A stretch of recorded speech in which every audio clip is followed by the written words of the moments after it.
हे hello, स्वागत है मेरे YouTube चैनल पे। मैं हूं रंजन और ये है एआई और मशीन लर्निंग की टर्मिनोलॉजीज पार्ट 3 वीडियो। पहली दो वीडियो अगर आपने पहले दो पार्ट नहीं देखे तो पहले दो पार्ट देखें, यहाँ पे आपको समझने में बहुत ज्यादा आसानी होगी। तो हम लास्ट वीडियोस में ओवर फिटिंग और अंडर फिटिंग तक बात कर चुके थे। इस वीडियो में हम बात करेंगे होमोस्कैडिसिटी एंड हेट्रोस्कैडिसिटी। हेट्रोस्कैडिसिटी और होमोस्कैडिसिटी। होमो आपको पता है कि सेम होना चाहिए, होमो मतलब सेम होता है। कैडिसिटी होता है डिस्ट्रीब्यूशन ऑफ एरर्स। अब यहाँ पे ये आप जो ग्राफ देख रहे हैं ये है पहला होमोस्कैडिसिटी का और ये है हेट्रोस्कैडिसिटी। अब यहाँ पे आप देखोगे जो डेटा पॉइंट्स है वो नॉर्मली स्प्रेड है। इस एक्सिस पे भी तो इस यही इतनी विड्थ है और यहाँ पे भी इतनी विड्थ है, तो ये है होमोस्कैडिसिटी। तो मतलब आप यहाँ पे क्यों, क्योंकि सिमिलर डिस्ट्रीब्यूशन है। यहाँ पे अगर हम एक लाइन बनाता हूँ, यहाँ पे लीनियर रिग्रेशन की लाइन बनाता हूँ, बीच में से ब्लू लाइन बनाऊंगा यहाँ पे, तो जो हमारी जो लाइन से जो सारे डेटा पॉइंट्स है वो नॉर्मली डिस्ट्रीब्यूटेड होंगे, सारा इक्वल होगा। बट मैं अगर यहाँ पे बनाता हूँ तो मैं यहाँ से बीच में लाइन बनाऊंगा यहाँ से, तो यहाँ पे इधर वाले पे जो डेटा पॉइंट है वो मेरे एकदम कम डिस्टेंस होगा लाइन से, हमारी जो रिग्रेशन की लाइन होगी, जो हमारे मॉडल की लाइन होगी। बट यहाँ पे डिस्टेंस बहुत ज्यादा होगा, तो ये होता है हेट्रोस्कैडिसिटी। मतलब अनइक्वल स्प्रेड है, स्प्रेड बराबर नहीं है। यहाँ पे स्प्रेड, यहाँ पे डेंस ज्यादा है और यहाँ पे डेंस बहुत कम है। तो ये हमारा अनसेटिस्फैक्ट्री मॉडल होता है और ये हमारा सेटिस्फैक्ट्री मॉडल होता है। तो अगर हमारे पास कभी भी हेट्रोस्कैडिसिटी है तो हमें लॉग ट्रांसफॉर्मेशन करनी होती है, ये आगे आने वाली वीडियोस में आएगा। अब यहाँ पे तीन चीजें होती हैं, नॉर्मेलिटी, मल्टीकोलिनियरिटी और ऑटो कोरिलेशन। नॉर्मेलिटी यही होता है कि हमारा इक्वल स्प्रेड होना चाहिए, नॉर्मली डिस्ट्रीब्यूटेड होना चाहिए डेटा हमारा। तो नॉर्मेलिटी हमारा यही होता है। हेट्रोस्कैडिसिटी मतलब नॉर्मेलिटी उसमें नहीं है। होमोस्कैडिसिटी मतलब हमारी नॉर्मेलिटी है। तो हमारा यहीं से चेक करना होता है, या तो हम स्कैटर प्लॉट बना सकते हैं, देख सकते हैं।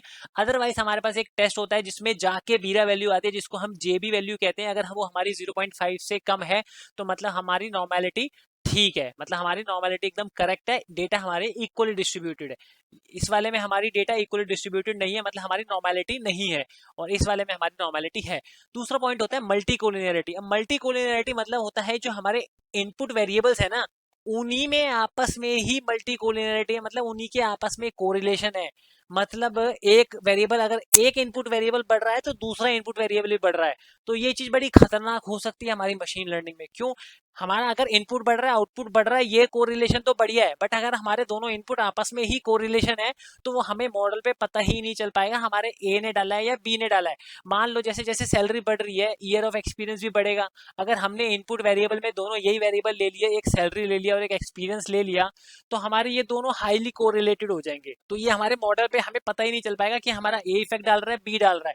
ये आने वाले एग्जाम्पल में दिखाऊंगा मैं आपको मल्टीकोलिनरिटी। और हमारी मल्टीकोलिनरिटी नहीं होनी चाहिए डेटा सेट में। ये ट्रीट करते हैं, हम चेक करते हैं टॉलरेंस वैल्यू से, वीआईएफ वैल्यू से और कोरिलेशन से। कोरिलेशन मैंने बता चुका है, स्टेट्स की वीडियो में मैंने बताया है आपको। और तीसरा होता है ऑटो कोरिलेशन। ऑटो कोरिलेशन होता है कि एक ही वेरिएबल का कोरिलेशन हो उसी के साथ। जैसे एक वेरिएबल, एक वैल्यू है, वो पहले 2 थी पहले ऑब्जर्वेशन के लिए, फिर वो 4 है, फिर वो 6 है, फिर वो 8 है, फिर वो 10 है। मतलब उसमें 2 2 2 का डिफरेंस है। मतलब ये एकदम से पता चल पा रहा है कि हम गेस कर सकते हैं कि हाँ पहली वैल्यू 2 है तो दूसरी वैल्यू 4 है, फिर 6 होगी। तो एक मतलब उसमें पैटर्न है इनपुट वेरिएबल में। इनपुट एक फीचर में ही एक पैटर्न है, तो ये पैटर्न नहीं होना चाहिए। मतलब हम वो पैटर्न गेस ना कर सके, इस तरीके की डेटा होनी चाहिए। मतलब सारी ऑब्जर्वेशन हमारी अलग होनी चाहिए, एकदम सेम नहीं होनी चाहिए। तो इसमें हम चेक करते हैं कि हमारी ये है या नहीं है। ये हमारा होता है डीडब्ल्यू, डर्बिन वैटसन। ये हमारे पास एक फीचर आएगा हमारे पास, और इसकी वैल्यू होनी चाहिए हमारी 1.5 से 2.5 के बीच में। अगर हमारी वैल्यू 1.5 से 2.5 के बीच में है तो मतलब हमारा ऑटो कोरिलेशन नहीं है। अब देखो, नॉर्मेलिटी हमारी डेटा में होनी चाहिए, मल्टी कोलिनियरिटी नहीं होनी चाहिए और ऑटो कोरिलेशन नहीं होना चाहिए। जो हमारा लीनियर रिग्रेशन होता है उसमें हमारे ये एजम्पशंस हैं। तो ये आपको काफी इंपॉर्टेंट एजम्पशंस होंगे। और भी अगर आगे कोई मॉडल आता है तो उसमें भी आपकी मल्टी कोलिनियरिटी तो नहीं होनी चाहिए। अब आता है ट्रांसफर लर्निंग। ट्रांसफर लर्निंग क्या होता है? एक तरीके से आप समझ लो नॉलेज ट्रांसफर। अब क्या होता है, यहाँ पे हमने एक मॉडल, जैसे हमारे बहुत सारे मॉडल बने हुए हैं क्योंकि बहुत सारे रिसर्चर हमारे इन चीजों के लिए, मॉडल्स के लिए काम कर रहे हैं। तो उन्होंने मॉडल्स बना दिया है। अब उन्होंने मॉडल किसी एक चीज के लिए बनाया है, एक प्रॉब्लम के लिए बनाया है। जिस प्रॉब्लम उन्होंने वो सॉल्व हो गई है, तो हम उसी नॉलेज को यूज करके हम अपनी दूसरी प्रॉब्लम सॉल्व कर सकते हैं। जरूरी नहीं है वो प्रॉब्लम भी सॉल्व कर सकते हैं, क्योंकि उन्होंने वो मॉडल बना लिया है। वो हम उसी तरीके से हम दूसरी प्रॉब्लम भी सॉल्व कर सकते हैं। वहां से हम एक, हमारा जो डीप लर्निंग में यूज होता है ट्रांसफर लर्निंग बहुत ज्यादा, क्योंकि मशीन लर्निंग में तो इतना ज्यादा रिसोर्सेज नहीं लगते हैं, डीप लर्निंग में हमारे रिसोर्सेज बहुत ज्यादा लगते हैं। तो वहां पे हम ट्रांसफर लर्निंग यूज करते हैं। ट्रांसफर लर्निंग में क्या होता है, हमारे रिसोर्सेज भी बच जाते हैं, हमारा टाइम भी बच जाता है। क्योंकि डीप लर्निंग में मॉडल ट्रेन करने में ही बहुत ज़्यादा टाइम लगता है, तो यहाँ पे इसीलिए हम ट्रांसफर लर्निंग यूज़ करते हैं। मैं आपको थोड़ा एग्जांपल दे सकता हूँ ट्रांसफर लर्निंग कैसे है। अब मान लो जैसे मैंने बाइक चलाना सीखा और उसके बाद मैं गाड़ी चलाना सीख रहा हूँ, तो मुझे पता है बाइक में मैंने ब्रेक मारनी है, एक्सीलरेटर मारना है। अब यहीं की लर्निंग उठा के मैं थोड़ी सी कार पे लगाऊंगा, ऑब्वियस ही बात है एकदम करेक्ट नहीं होती, बट मैं थोड़ी थोड़ी उसकी लर्निंग उठा सकता हूँ। जैसे कि मैंने नॉर्मल गिटार बजाना सीखा, अब उसके बाद मैं इलेक्ट्रिक गिटार बजाना सीख रहा हूँ, तो मेरे लिए इतना मुश्किल नहीं होगा कंपैरेटिवली जिसने बिल्कुल दोनों चीजें नहीं, जिसको नहीं पता, तो उसके लिए थोड़ा मुश्किल होगा। तो मैं अपनी नॉर्मल गिटार वाली चीज जो लर्निंग है वो मैं वहाँ पे इलेक्ट्रिक गिटार पे यूज करता हूँ। जैसे मैं एक एग्जांपल दे सकता हूँ, जैसे मैंने ये सारा जो पढ़ा है, मैंने इसके लिए डिफरेंट डिफरेंट बुक्स पे रिसर्च करा है, वहाँ पे ढूंढा है, यहाँ पे ढूंढा है, काफी सारे टाइम से, इतने साल से मैं पढ़ रहा हूँ, तो मैंने वो सारी चीजें देखी है, मैंने ये सारा एक तरीके से मेरे दिमाग में है। अब आपको वो सारा स्ट्रगल नहीं करना पड़ेगा, तो मैं अपनी लर्निंग ट्रांसफर कर रहा हूँ कि जितना स्ट्रगल मैंने किया है, जितने एफर्ट मैंने लगाए हैं, शायद आपको उतने ना करना पड़े, तो मैंने आपको एक फॉर्मेट में दे दिया है। तो यही होती है ट्रांसफर लर्निंग, मतलब जो मैंने सारा टाइम इन्वेस्ट किया है, इटरेशन चलाई है, वो सारा आपको नहीं करना पड़ेगा, तो यहाँ पे टाइम भी बचेगा और आपके रिसोर्सेज भी बचेंगे ट्रांसफर लर्निंग में। तो ट्रांसफर लर्निंग जो काफी फेमस मॉडल है, और ये ज्यादातर ना हम इमेज क्लासिफिकेशन में करते हैं। तो यहाँ पे वीजीजी, इसके दो V16 और 19, और गूगल नेट इंसेप्शन और रेसनेट 50 आपको काफी देखने को मिलेंगे जब आप डीप लर्निंग में करेंगे। तो आपको कभी ट्रांसफर लर्निंग कोई बोलता है तो आपको कंफ्यूज नहीं होना है, आपको पता है। अब आता है एरर, लॉस और कॉस्ट फंक्शन। वैसे तो मैं ग्रेडियंट डिसेंट वाली वीडियो में इस बारे में बात कर चुका हूँ, बट आपको यहाँ पे थोड़ा सा दोबारा बता देता हूँ। एरर, लॉस और कॉस्ट फंक्शन तीनों एक ही चीज होती है देखा जाए तो, बट क्या निकलती कैसे? एरर होती है मतलब जो आपकी पास जो एक्चुअल आउटपुट था, उसके बाद जो आपके मॉडल ने प्रेडिक्ट किया, उन दोनों के बीच में जो डिफरेंस है उसको हम एरर कहते हैं। मतलब जो हमारे पास एक्चुअल आउटपुट था, ठीक है, जो हमारे पास टेस्ट डेटा होती है, टेस्ट डेटा में हमारे पास एक्चुअल आउटपुट होता है, और जो हमारे मॉडल ने प्रेडिक्ट किया, मॉडल ने जो प्रेडिक्ट किया मतलब मॉडल प्रेडिक्ट किया वाई हैट, और हमारे पास जो एक्चुअल आउटपुट था वो था वाई, तो वाई माइनस वाई हैट हमारा हो जाएगा एरर। अब इसमें यहाँ पे एक जो दो चीज है ना, लॉस और कॉस्ट, इस पे काफी कंफ्यूज होते हैं। तो जो लॉस होता है ना, वो सिर्फ एक ऑब्जर्वेशन के लिए होता है। जब हमने एक ऑब्जर्वेशन चलाई मॉडल पे और उसने उसके बारे में बता दिया कि ये लॉस है, तो वो एक ऑब्जर्वेशन का लॉस होता है। कॉस्ट होता है कम्युलेटिव लॉस, मतलब सारी ऑब्जर्वेशन में जब उसने चलाया, सबका एक एक लॉस आया, उस लॉस को हमने मीन निकाला कि कम्युलेटिव लॉस हमारा कितना है, वो हमारा होता है कॉस्ट। अब यहाँ पे मशीन लर्निंग में तीन चीज यूज होती है, ऑप्टिमाइजेशन, जनरलाइजेशन और रेगुलराइजेशन। तो ऑप्टिमाइजेशन होता है मतलब लॉस कम करना। इसका सिंपल सा एग्जांपल है ग्रेडियंट डिसेंट। अगर आपने ग्रेडियंट डिसेंट की वीडियो नहीं देखी तो वो वीडियो जरूर देखो। अब यहाँ पे आता है रेगुलराइजेशन। रेगुलराइजेशन होता है मतलब ओवरफिटिंग को रिड्यूस करना। मैंने आपको बताया था अभी पिछली स्लाइड में कि ओवरफिटिंग क्या होता है, और ओवरफिटिंग कम करने के हमारे पास लीनियर रिग्रेशन में एग्जांपल होते हैं लेसो एंड रिच, दोनों एक ओवरफिटिंग कम करने के एग्जांपल है। और डिसीजन ट्री होते हैं, उसमें हम प्रूनिंग कर सकते हैं, मतलब ट्रीज को काटना, अगर ट्रीज ज्यादा बड़े हो जाते हैं हमारे डिसीजन ट्री में तो हम उसको काट देते हैं नीचे से, प्रून करना कहते हैं उसको। और तीसरा होता है जनरलाइजेशन। जनरलाइजेशन नाम से आपको दिख रहा है कि जनरलाइजेशन मतलब मॉडल की एक एबिलिटी कि वो एकदम करेक्ट प्रिडिक्शन कर सके न्यू डेटा पे, मतलब टेस्ट डेटा पे जो उसने नहीं देखी, क्योंकि टेस्ट डेटा हम मॉडल को नहीं देते, हम मॉडल को सिर्फ ट्रेन डेटा देते हैं। तो मतलब यहाँ पे जनरलाइजेशन कहते हैं इस चीज को, कि मॉडल की एबिलिटी कि वो करेक्ट प्रेडिक्ट कर सके। अब आता है एक्यूरेसी। जब हमारा मॉडल बन गया, हम पता करना है कि हमें एक्यूरेसी मॉडल एकदम सही काम कर रहा है या नहीं कर रहा। अगर हमारा लीनियर रिग्रेशन है तो हम वहां पे यूज करते हैं आर स्क्वायर स्कोर, और फिर और यूज करते हैं एडजस्टेड आर स्क्वायर। इस पे मैं वीडियो बनाऊंगा कि आर स्क्वायर कब यूज करना है और एडजस्टेड आर स्क्वायर कब यूज करना है। अब हमारे पास आता है एक्यूरेसी स्कोर। एक्यूरेसी स्कोर हमारा यूज होता है जब भी हम क्लासिफिकेशन कर रहे हैं। जो ऊपर मैंने बताया ये होता है हमारा रिग्रेशन के लिए, और एक्यूरेसी स्कोर होता है हमारा क्लासिफिकेशन के लिए, कि हमारी कितनी एक्यूरेसी आ रही है, 90% आ रही है। अब ये जो R2 स्कोर होता है ये हमारा 1 के जितना पास होगा ना उतना हमारा बेस्ट होगा, और एक्यूरेसी स्कोर भी हमारा जो 100 के पास जितना होगा हमारा बढ़िया होगा, 1 के पास होगा। 0.80 0.90 इस तरीके से आती है। कंफ्यूजन मैट्रिक्स होता है हमारा ट्रू पॉजिटिव कितने, ट्रू नेगेटिव कितने, फॉल्स पॉजिटिव फॉल्स नेगेटिव कितने। और क्लासिफिकेशन हमारा होता है इसी तरीके से। हमारे पास और भी काफी सारे पैरामेट्रिक्स होते हैं, जैसे कि F1 स्कोर, प्रिसिशन, रिकॉल। और स्कोर होता है नॉर्मल स्कोर, जिसको हम ये सारे स्कोर ये ऊपर। और एक होता है हमारा ROC AUC कर्व, इसको कहते हैं रिसीवर ऑपरेटिंग कैरेक्टरिस्टिक्स और एरिया अंडर कर्व। तो यहाँ पे हमारा ये थ्रेशोल्ड निकालने के काम आता है, जो हमें लॉजिस्टिक रिग्रेशन में यूज करनी होती है, और काफी सारे एल्गोरिथम में यूज करनी होती है, कि प्रोबेबिलिटी एक थ्रेशोल्ड निकालनी है। मतलब हमें 0.5 से ऊपर जाए तो 1 चला जाएगा, यस चला जाएगा, और 0.5 से नीचे जाए तो हमारा नो जाएगा या 0 जाएगा। तो ये हम इस वाले कर्व से डिसाइड करते हैं। अब आता है हमारे मशीन लर्निंग में पैरामीटर्स और हाइपर पैरामीटर्स। अब पैरामीटर्स होते हैं जो कि हम डेटा से निकाल सकते हैं। दोनों जो पैरामीटर होते हैं ये हम कॉन्फ़िगर करते हैं मॉडल में। पैरामीटर्स होते हैं वो हम डेटा से निकाल सकते हैं और वो इंटरनल होते हैं मॉडल में, हम बाहर से नहीं दे सकते वो चीजें। तो मैं ऐसे एग्जांपल बता सकता हूँ, जैसे मीन है, स्टैंडर्ड डेविएशन है, ये डेटा से हम निकाल सकते हैं, ये हम नहीं देंगे, हमारा इसमें कोई हाथ नहीं होता, हम इसमें कोई भी मॉडिफिकेशन नहीं कर सकते।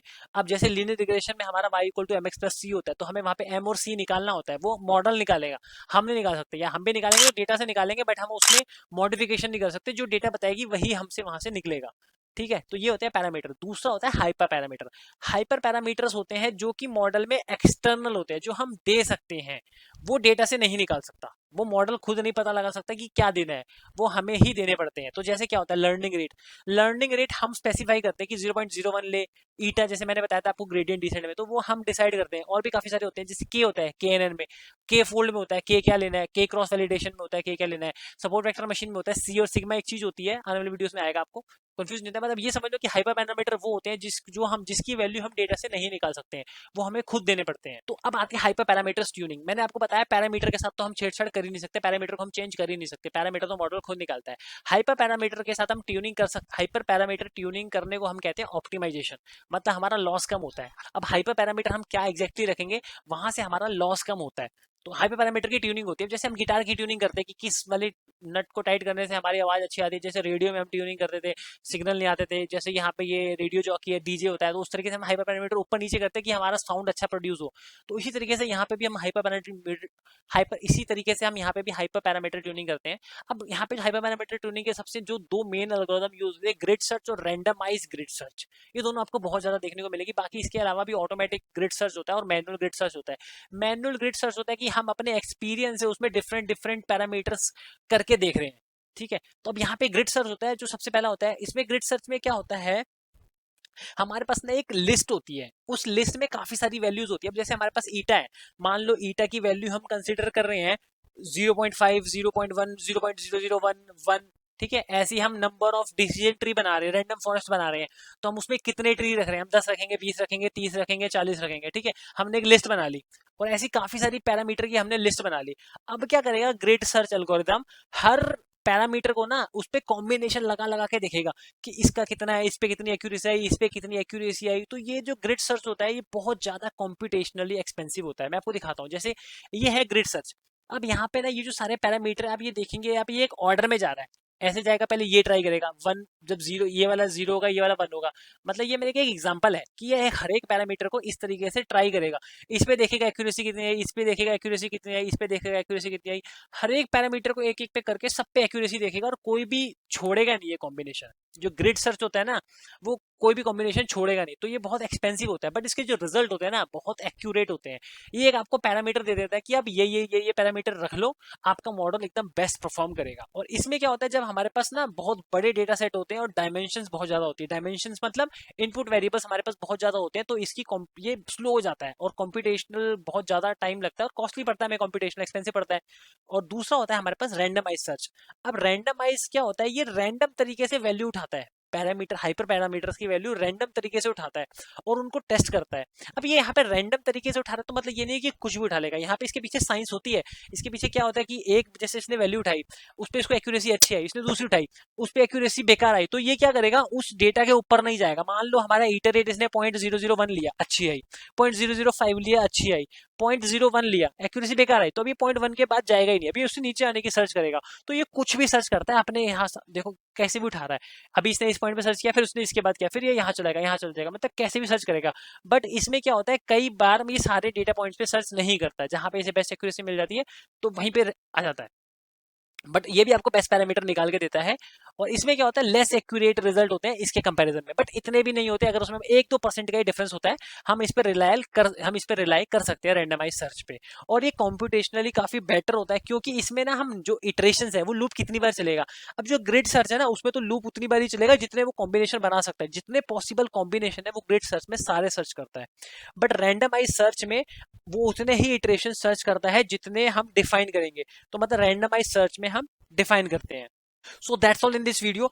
आई होप ये आपको पूरी वीडियो समझ आई होगी, इसमें जो आपको टर्मिनोलॉजीज है और जो जार्गन्स है वो समझ आए होंगे। आने वाली वीडियोस में हम इन सारे टर्मिनोलॉजीज और जार्गन्स को जैसे जैसे हम मॉडल्स बनाते रहेंगे और पढ़ते रहेंगे हमें ये समझ आते रहेंगे। बट मैंने आपको थोड़ा सा एक ओवरव्यू दे दिया कि कैसे कैसे मशीन लर्निंग में क्या क्या टर्म्स आते हैं। किसी भी क्वेश्चन, डाउट्स और सजेशन के लिए कमेंट कर दो और लाइक और सब्सक्राइब कर दो चैनल अगर नहीं किया तो। बेल आइकन दबा दो, डायरेक्ट नोटिफिकेशन के लिए आपके इनबॉक्स में आएंगे। और see you on the next video. Till then goodbye, enjoy, happy learning.